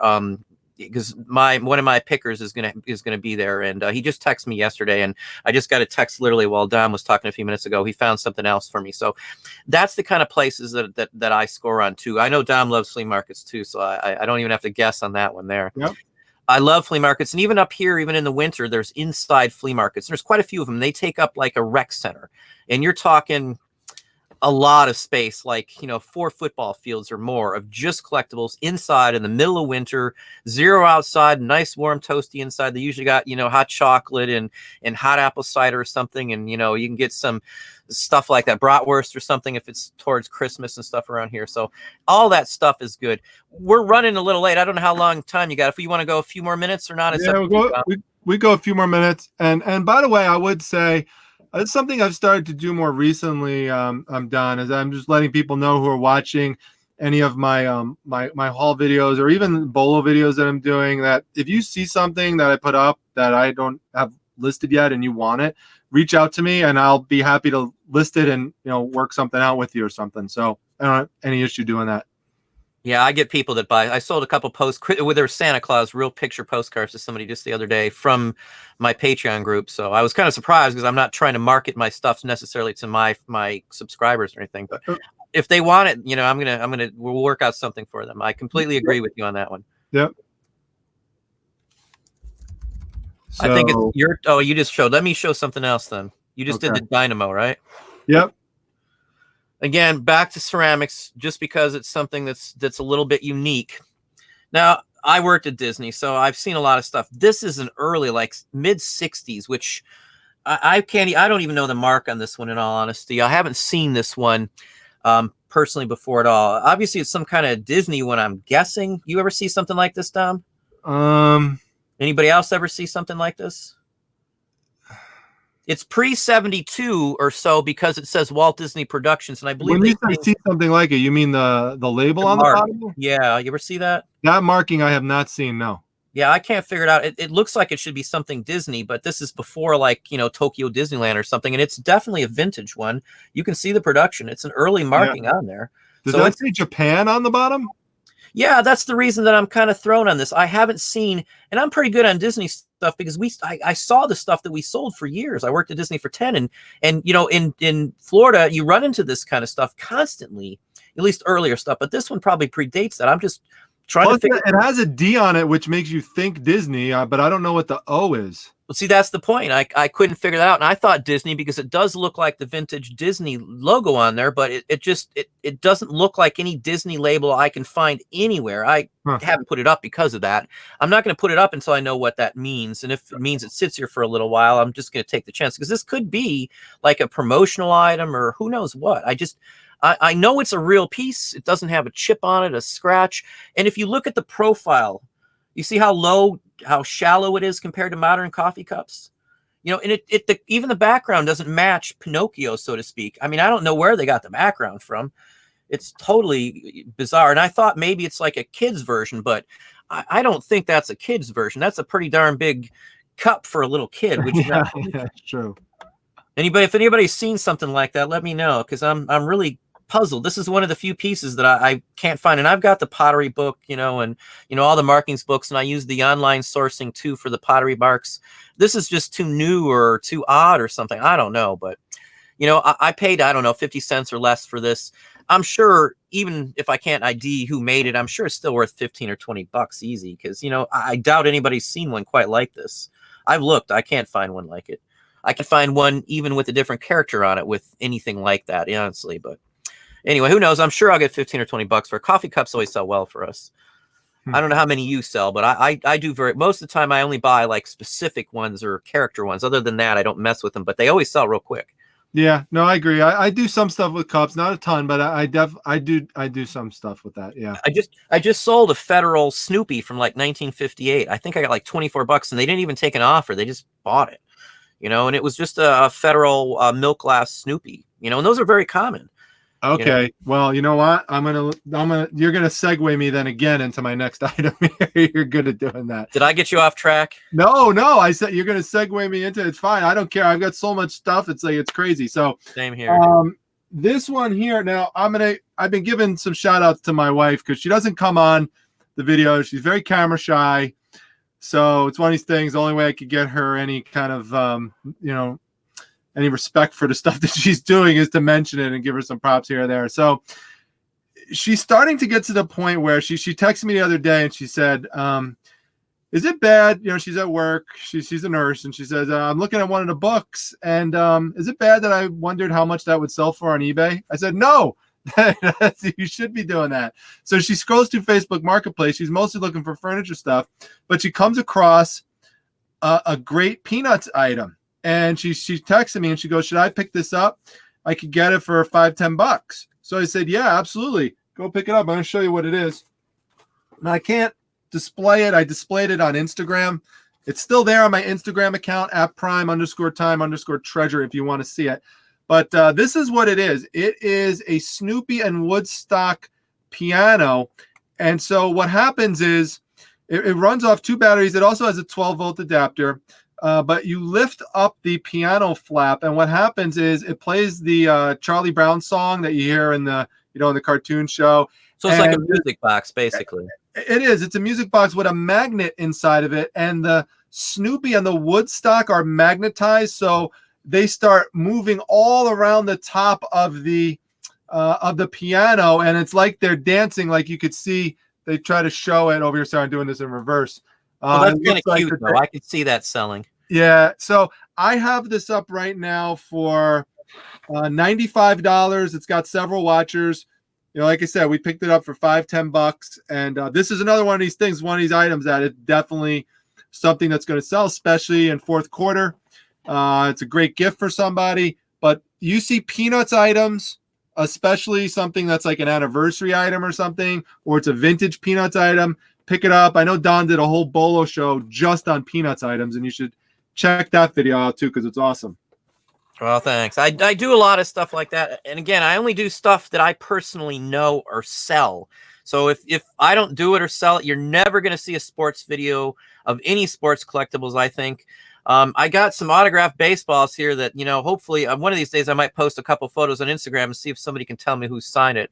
They're all sealed in like plastic ball containers. I got a whole bunch of them. They look like they're older, but I don't mess with that. I don't do too many video game things. I don't do any clothing pretty much anymore.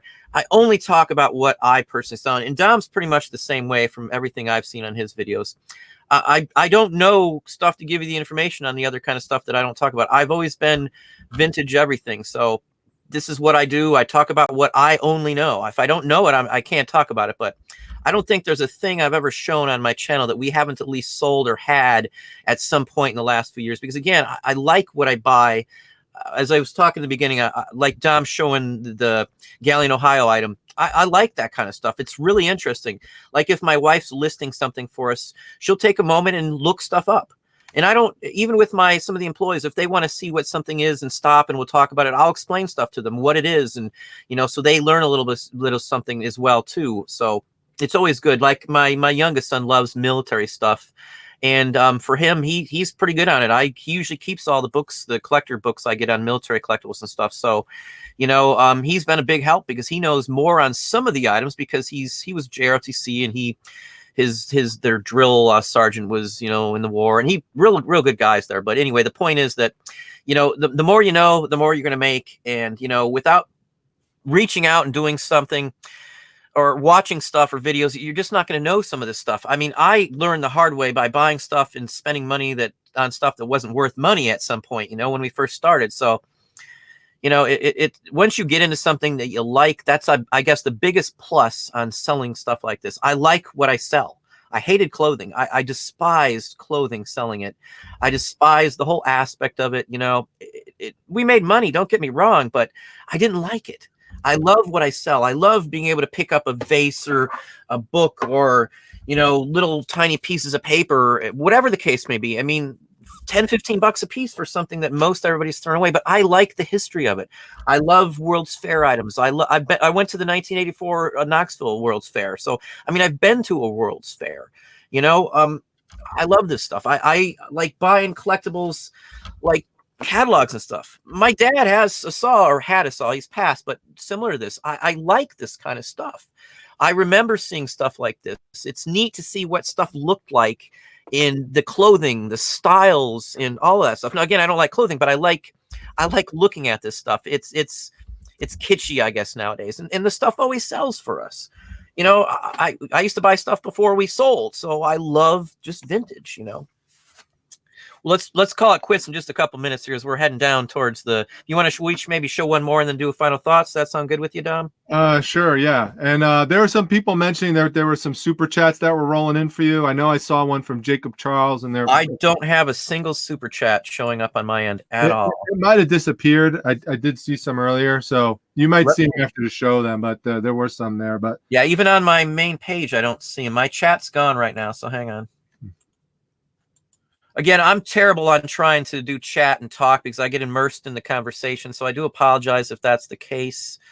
Again, I honestly do appreciate super chats. I can't believe I didn't see them. That aggravates me. Then they don't pop up, but because I don't want to not give somebody credit for helping out the channel. But yeah, no, that's okay. I know I saw one from Jacob. I think he put in a $3 super chat. I'm trying to see. There's a $3 one from Jacob, and there's a $1.99 one from Mary Beth G. Yeah, I still don't even see him anywhere on my You know what? If you scroll up your StreamYard one, Don, you should see it. It highlights. I'm looking on the YouTube page too, and the YouTube one probably went away because it goes away after a certain time. But if you, I don't see it on Streamlab either. If you scroll up the chat, you should see it there. No, I'm all the way up to the top. It won't go any farther. Okay. I don't know why you're not seeing it, but I see it. I see it. It's there. Those are the two ones you got. Well, I thank you both. Again, I honestly don't see it. I wish I could screenshot you where my thing is, but there's nothing over here, and I'm looking through the whole column. I feel bad missing it. Huh. There's nothing. It'll probably show up on my page, but I can't even get my page to load them either. Okay. I have to go to the live feed because it's supposed to show me. You know, I don't even see it there. Hang on. Well, and I want to thank everybody, by the way, while Don's looking for that. So many of you have put some very nice words in the chat. You know, I love you guys by Sheeran Shemaran. Thank you very much. Jacob Charles said just wanted to support some awesome guys. There's been lots of other people saying stuff like that. And we really appreciate that. We get a kick out of things like saying that there should be action figures of us and stuff. It's pretty funny. It's all humbling, to be honest. And we do really appreciate the kind words and all the support from everybody in the community. Yeah, I don't see anything super chat. Even on my YouTube page where it should show like all the feed, it only has my comments that I made before the show even started. I got nothing else on my the only way it shows up on StreamYard, Don, is when you scroll up. I go up to the top and there's nothing there. No, right. It won't be on the top. It's just going to highlight the actual comment in blue. That's all it's going to do. Yeah, so, I don't even see anything. And in fact, now it's not doing that. And now when I go to, in fact, here, do this. Go up to Jacob Charles at 8:10 p.m. See if you see that. Because now it's not blue, but it was before. So go to 8:10 p.m. because it does have the time there. What's the name? Oh, Jacob. There it is. Yep. It's there. It's not highlighted. It's just It looks like I saw it highlighted before, but then when I just went up again, it went away. So, but it was before. Yeah, I didn't even. I'm sorry, Jacob. Thank you very kindly, and Mary Beth as well. I do honestly appreciate that as well too. And Teresa O just sent you one for $9.99. Well, thank you very kindly. Let me see if that one highlights because I should see that one, right? It just popped up. Yep. It's not here on my end at all. Oh, it's there, but it's not highlighted. None of them are highlighted. That's something StreamYard needs to work on. They need to improve on that, but. Well, thank you very kindly, Teresa, as well. It's not highlighted, though, at all. That's really weird. Huh. All right. Because it's right here on the page. I see exactly where it's at, but it just looks like a comment. It doesn't single it out like I'm used to seeing. I know we had a glitch earlier on this on another channel, so maybe there's something going on with it. But I thank you very kindly, Teresa, as well on that too. Somebody mentioned there are shirts. And again, I'm not a big marketer. I don't go out and yell out all my stuff all the time, but I do have shirts. Honestly, I made one for myself, and it still hasn't shown up yet. And I actually have a shirt of the frog that I kind of redid, kind of like the Elvis shirt. I don't care if anybody buys it. I'm going to wear my own shirt with the frog on it just because I like that kind of stuff. In fact, I honestly ordered a few shirts just for the family. They're not available or anything, but you might see some other unique shirts.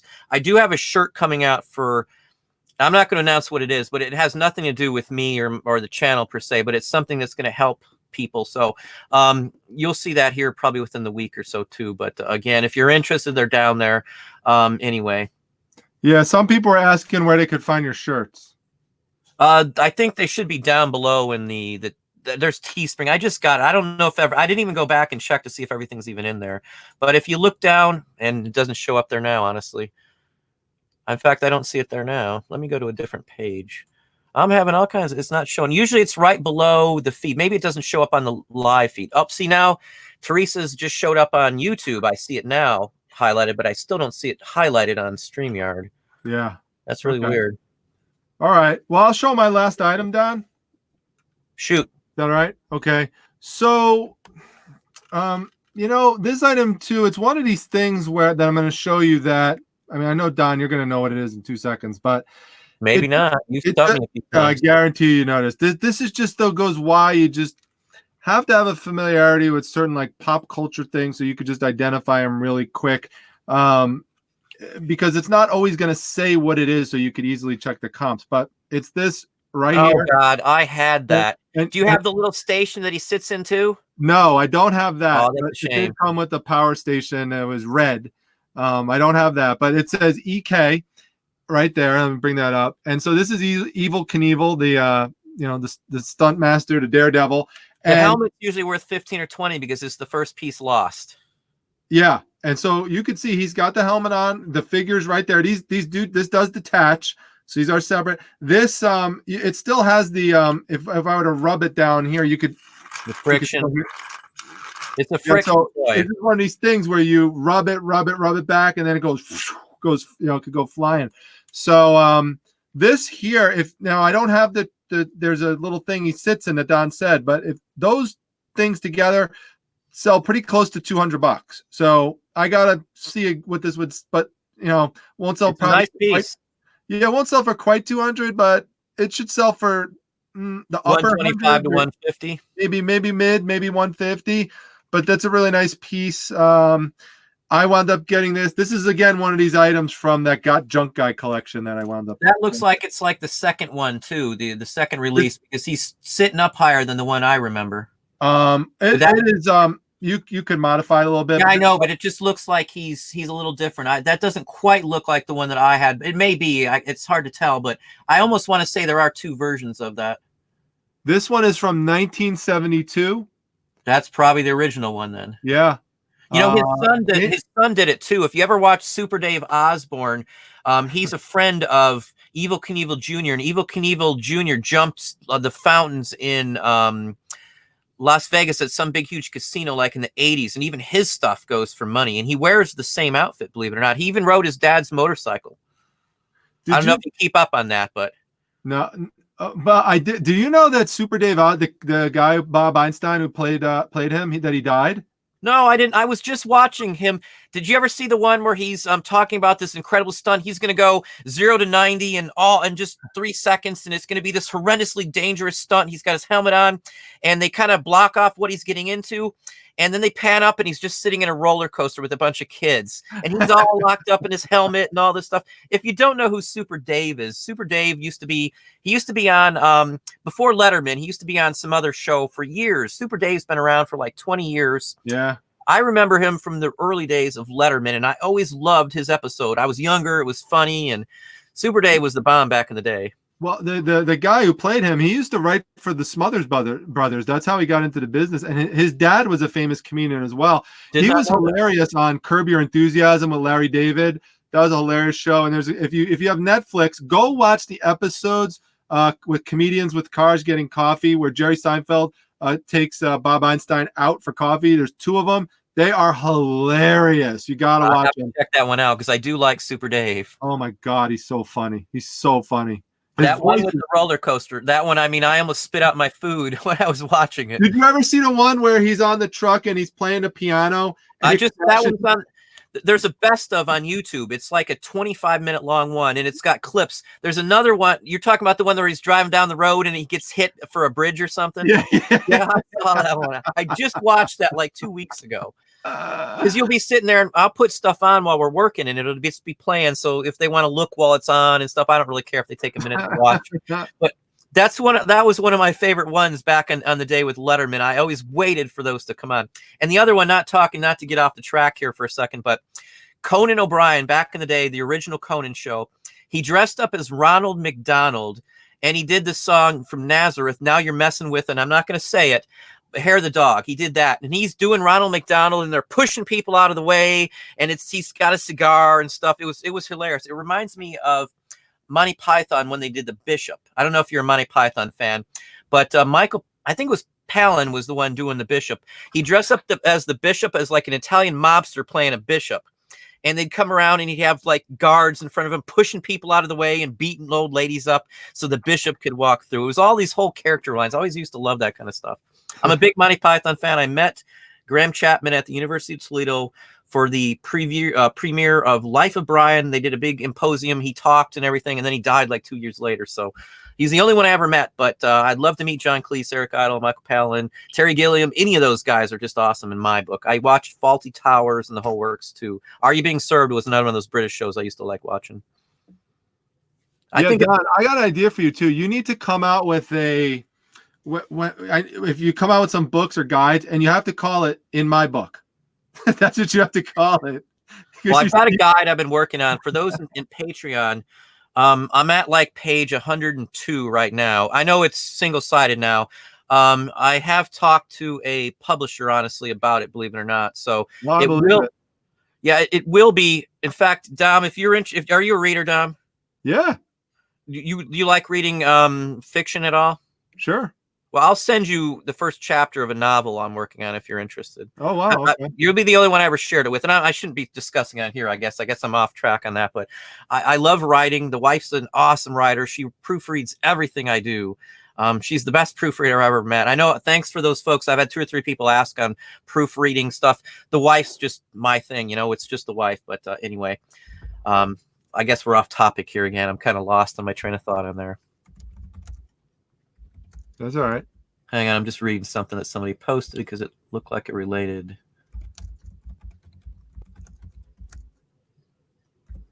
Oh, can't find what I was looking for. It just kind of disappeared. I don't know everybody else's chats, but on my side, my end, it constantly drops. And then I can't see anything on it. It'll just totally be blank for a few moments. And then when it pops back up, it's in a totally different place. And then I'm totally lost on what's going on. So on chat anyway. Yeah, it is. And I'm trying my best to keep up with the chat. It's a little tricky to do because on our side, Don and I, we could see the chat scroll down on StreamYard, which is the forum we're interacting with you on. But then we have to have a separate YouTube tab open on the side. So we've got to kind of go back and forth between the tabs right now. It's a little tricky, but we're trying our best to keep up. I've got 4 tabs opened. Let me just touch on one southern note. I do have more art stuff coming out. I've just been kind of packed up with stuff. I've got a Christmas ornament video that there's a lot of people that have been asking about. It's got a couple ornament styles that you can make. I don't know if that's going to be the next one up. I've just been kind of slacked up. I need to change the title because originally that video was going to go up on this channel here. I don't want to mix up artwork with people that may not be interested in seeing artwork. I don't want to kill anybody's thinking that I'm just going to start pumping out a bunch of artwork stuff in here. There will be a video a week on there. I think I'm at like 400 or 500 subscribers on there. I will promise you there's going to be some good content coming up soon. I'm waiting on Ed from Estate Jewelers to get back with me. We are going to do an entire series on how to do custom jewelry. And from there, from Ed's shop, I will show you some ways you can do it at your house too. So just FYI, Ed's already okayed everything. I'm just literally waiting for him to get his stuff. And he's got an order coming in or something like that, if I remember right. And he wants to do that order We're going to bring some of our own molds in there, and he's going to show us from start to finish. I've got Ian's going to come out there. We're going to have 2 cameras. We're going to show you his laser tester for gold, his diamond tester, his diamond tipped welders. You're going to get to see some stuff that he's the only jeweler that I know that's this friendly ever in my. Well, there's one other one that I've known back in Florida, but he's the most friendly person you will ever go to swap out scrap gold, silver, all that good stuff. He's really a good guy, and I don't say that very often for other people like that. Dom would be on my list too. Chris, of course, Thrift Shop Hustler as well. But the point is that, you know, if you want to see some good content, you want to know start to finish on stuff like that, there's going to be videos. I am going down. I do have permission to film at a Glass Blowers 2. Right now, it's somebody that we've talked to before, so we're going to do some of that stuff. A couple of the art galleries are going to have some events there, so I'll probably film some stuff at some of those events so you can see the art market as well. So, and there's some crafter fairs and festivals, including one that's at my old church where I was an altar boy at.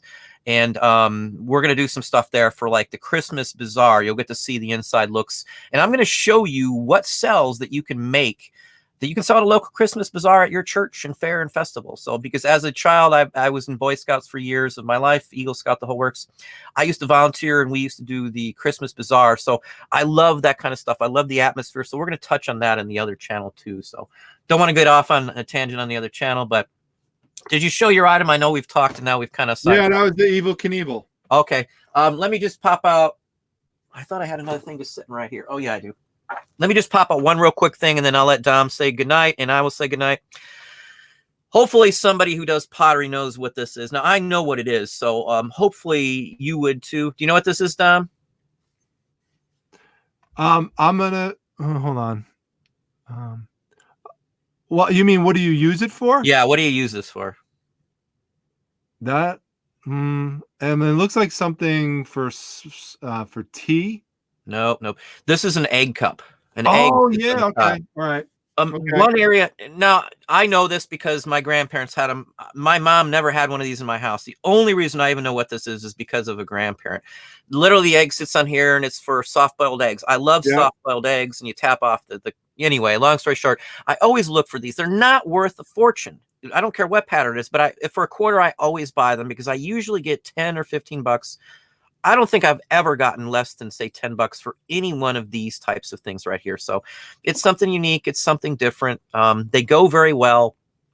It's something to look for, at least for stylized. Now, some people mix these up a little bit sometimes with toothpicks, but there's no way a toothpick is going to fit in here. So these are just literally for eggs. And there's, I don't know how many patterns have these, but most any fine dining or even up into the 40s and 50s, just homeware usually has an egg cup. And they're the one thing that didn't usually come with, and I don't even know what that's, pheasants or something on this one. Most actual China sets don't come with these. These are pieces you have to order extra for the one sets that I've seen. So that's why these are worth at least something extra, because you couldn't just order a 8-piece service of China and get one of these. Again, you had to order them separately. It's kind of like grapefruit spoons. Hopefully you know what a grapefruit spoon is. They're serrated on the edges. They're a little different shape. They're more narrower than a regular spoon.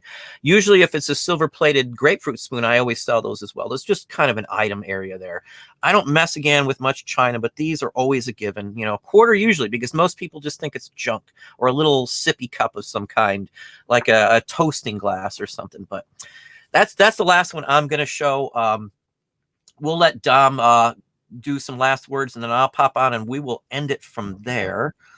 Yeah, again, it's always a treat to come on with Don and share our mutual love of vintage items, bolos, and 80s and 70s toys and characters and all that sorts of stuff. And we like to surprise each other with our finds and see each other's reactions. So I would like to see the reaction that you all have in the chat. We appreciate all your kind words and comments and support. It really means a lot to us. So I think Don has the link below or something to in the description channel, maybe to my channel. But I mean, just in case, it's Primetime Treasure Hunter is the YouTube. Yeah, it's at the top of the chat, and I didn't think I had your window open, and I forgot to do it again. When the show ends, I will add that into the description. It'll be the first thing you see, so it'll be above all my other stuff on there. So if you don't know Dom, and I do apologize, you should have a wrench if you want to pop it on there yourself, Dom. I don't have your window opened, unfortunately. I tried to compact my windows because I had so many opened here.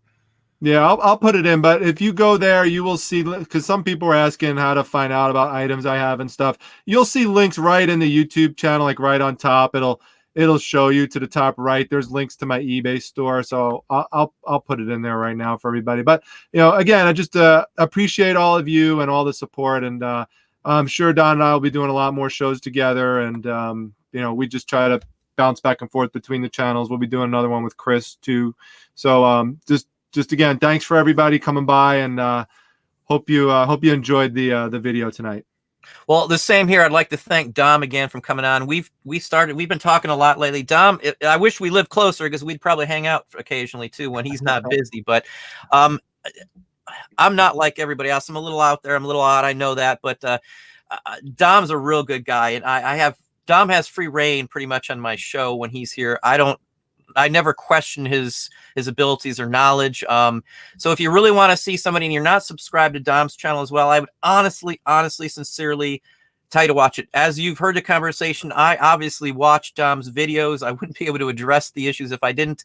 One more thing too, we had around 200 people on the show. If you haven't hit the like button, please hit that like button for us. It does help out with YouTube and the whole works. I'm here to give you good, honest information. So if you enjoyed some of it, please click that like button for us there.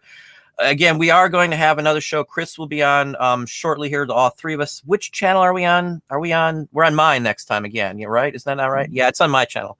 Yeah. I think we're shooting for the first week of next month. So still tentative, so I'm not going to say for sure yet, but you'll have some notices ahead of time. Again, I'll have a link to Dom's channel. If you haven't signed up, I honestly recommend you to do that. There's not many people that I'll just let sit here and do whatever they want on my channel, but Dom's a good guy. He's an honest, sincere person. I've conversed with him enough outside of here to, we've got a lot in common, and I do mean a lot of stuff. We like the same things. We buy the same things. We enjoy seeing the same things. So, it seems to be a very good fit for us. And I've had more comments on shows like this, than anything else, honestly.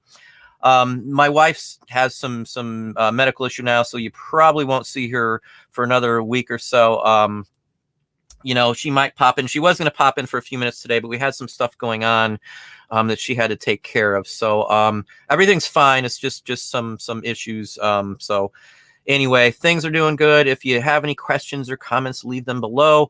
I am probably going to be on Patreon for those on Patreon in probably the next 30 or 40 minutes. So if you got anything going on there, be my guest again. There is a video up on Patreon. I do have the guide coming out, or at least another segment, 100+ pages. I think the last update on the guide was 50 pages. So it's doubled in size, and I'm probably going to double that at least 1 or 2 more times before it's finished. And then we're moving on to other ones too. Again, it's included with the Patreon. There's nothing you guys got to worry about. Shirts are available. Again, if you're interested, if not, no big deal. But I got another one that you will be interested for sure. I'll be shocked if somebody isn't interested in it. Thanks for the 3 folks who left the super chat out. I do apologize once again. It's been a good show. I do enjoy having Dom on very much. We do have a good chat. So thank you all for coming on, and I will say good evening to everybody.